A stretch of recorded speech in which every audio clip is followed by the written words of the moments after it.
عليكم ورحمة الله وبركاته. اليوم راح ناخذ الدرس الهيكل العظمي. الهيكل العظمي يتكون من العظام. العدد العظام 206.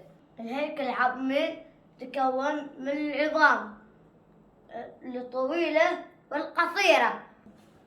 مثلا العظام الطويلة الفخذ،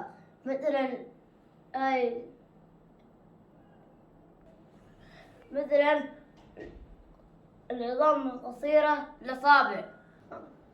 اليد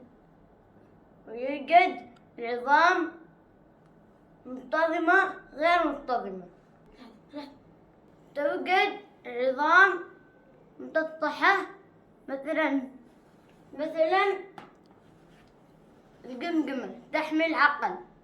العظام غير منتظمة عمود الفقري تحمل تضرع وقلب ورئتين. القلب تضرع تحمي ورئتين، والقلب رئتين.